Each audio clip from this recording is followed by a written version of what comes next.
welcome back to another fantasy football video. Back again to do a defenders to watch video from game week 7 to 12. It's going to be very similar to the midfielders to watch, except obviously it's just going to be focused on defenders, and really we're going to be focusing on attacking defenders who have got good fixtures and who can create chances but also maybe score goals as well. So with that said, let's get stuck into it. Okay, so number 5 I've gone with Shane Duffy. Now for number 5 I did want to pick some budget players. I don't want to just go with premium defenders. So I did decide to go with Shane Duffy just because this guy has been on fire recently in terms of attacking potential. I mean, granted, I know 1 goal, 1 assist. It's not crazy, but for 6 game weeks, that's actually pretty good. And for the price that he is, I actually think it's a really, really good bargain pick. So Shane Duffy's at number 5. So if we just have a quick look at his stats, he's had 57 threat, 53 threat, 22 threat, and 14 creativity, which is pretty damn good. I mean, that's pretty high. If you were to look at the overall defenders in terms of threat, let's have a quick look now. He's at the top in terms, and he's 4.3. He's at the top. And if you look at creativity, I don't think he'll be actually. I don't think he'll be that high on creativity. No, probably be pretty low down. But in terms of threat, that's pretty good. So if you want a defender who's going to get you a goal, but also you want a defender who could potentially get a clean sheet as well. Brighton aren't a bad defensive side. They've got some decent fixtures from 7 to 12. So they've got Arsenal, not the easiest, but Norwich, that's a great fixture. City, tough fixture. Liverpool, tough fixture. But then Newcastle and Villa, both good fixtures. So for a budget defender, you're probably going to bench him for game weeks 9 and 10 anyway. But for playing him against game week 8, 11 and 12, maybe even 7 as well, he's a pretty good pick in my opinion. So for 4.3, I think that's a really good option. So yeah, number 5 I've gone with Shane Duffy. Number 4 I've gone with Tino Livramento. Now I did want to go for another budget pick as well, but I really want to go with this guy because he's just very, very talented. He's come from the Chelsea youth team, and he's just a very, very talented player. I mean, he went straight into Ralph Hasenhüttl's team, and there's for good reason. It's because he just has a lot of talent. I mean, to get straight into that team when there's been loads of other players to join Southampton and they've struggled for minutes, it shows just how good he is. And he started off at only 4 million. He's gotten 2 clean sheets in the past 5 fixtures. It's not bad at all. If you're to look at his creativity and threat, it's not bad either. Now, if we're to look at Southampton's fixtures, they're actually really, really good. Other than game week 7, game week 8, they've got home Leeds, home Burnley, away Watford, home Aston Villa, and then away Norwich. Those are really, really good fixtures in my opinion. So I mean, if for a budget defender, but it's also a budget defender who you can quite easily start, so you can give yourself some more money to play with than the rest of your team. So in my opinion, Livramento is a no-brainer for me. I think that number 4 over the next 5 to 6 game weeks, I think he's a no-brainer.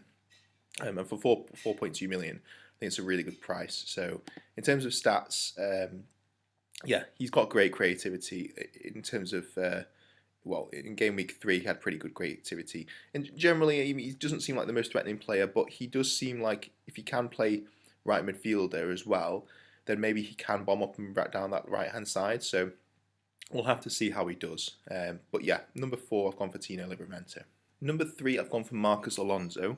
Now, the reason that Marcos Alonso isn't actually higher up on the list is simply because he is a little bit of a rotation risk with Ben Chilwell, and I don't want to put a player on there who is a little bit of a rotation risk. But in his prime, Marcos Alonso was a phenomenal player. If we were to look at his prime season, 16-17, 117 points, 6 goals, 5 assists for a 5 million, or I think at the time he was 5 million, is pretty damn good. So yeah, I mean, I think that Marcos Alonso, he's a very, very threatening player. He plays as a left wing back, which is really, really good for getting in the box and just taking shots, which he does a lot of anyway. He just seems to be that guy that turns up in the box and gets a goal here and there. He has gotten 1 goal, 1 assist this season, but I definitely think he can get more. And if you to look at his threat and his overall threat, let's just have a quick look at defenders for threat. I'm pretty sure he's very high up on the list. Yeah, so he's second highest on the list along with Shane Duffy.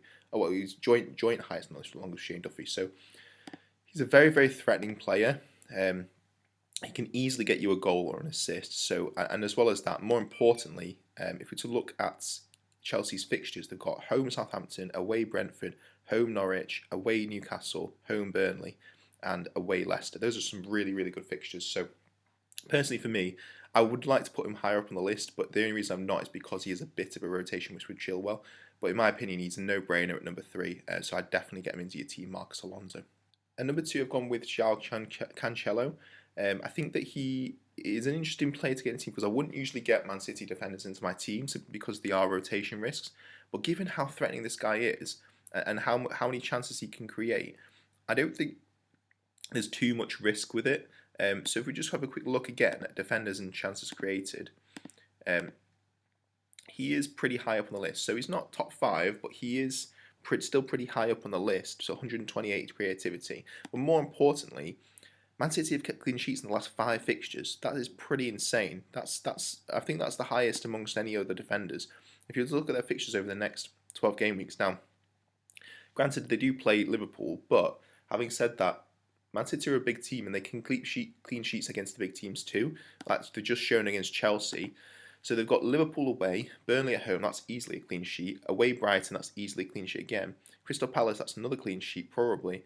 And then they've got United away and home Everton. Now those are definitely, I'd say 3 out of 6 of those are definitely going to be clean sheets. And he's probably going to get attacking returns in those fixtures anyway. So I think at 6.1 million, he is a premium. I try not to include premiums in my whole list. But I do think he's a really, really good pick. So yeah, if you can afford him, definitely get him into your team. Cancelo is at number 2. Okay, so at number 1, I've gone with Antonio Rudiger. Now, I know this might seem a bit like a cop-out because I've already gone with Alonso, who's from the same team. But the reason I've gone with Antonio Rudiger as number 1 is because this guy is pretty much nailed on first one of the first guys in the team, probably only after Kante. So I think it's a no-brainer for Rudiger because he's basically he is a threat on set pieces. He can get a header goal, but more importantly, if you just look at Chelsea's fixtures, they're just insanely good at the moment. So you definitely want to get in a Chelsea defender, but as well as that, he can definitely score goals from set pieces. He's not got loads of threat in his in the monitor on the FPL website, but having said that, I'm more interested about clean sheets, and he can get bonus points as well. He's got 2 bonus points there. And there was a 3-0. That was a 3-0. Well, granted, he did get a goal there, but he can get clean sheets, and that's really what you're after. You want clean sheets from your defenders, and really that's what your main focus is. So for me personally, I've gone with this pick as number 1 because the main thing I want for my defenders is clean sheets, and I definitely think he will get at least 4 out of 6 clean sheets in his next 6 fixtures. So for that reason, I've gone with him as number 1. In terms of stats, just want to have a quick look at who scored. He's had quite a few shots per game. So in the Premier League, he's had 0.7 shots per game, which is not bad. I mean, eventually, if he is targeted and accurate on set pieces, that could easily be another goal. And as well as that, Chelsea have scored quite a few goals from set pieces. I think they've scored 5 goals from set pieces, which is pretty damn good. So yeah, I think that Antonio Rudiger is definitely number 1 for me. I would like to get him into my team. Unfortunately, I wanted to do Reece James to Antonio Rudiger, but I'm 0.1 million off. So I'll have to find a way of squeezing him into my team.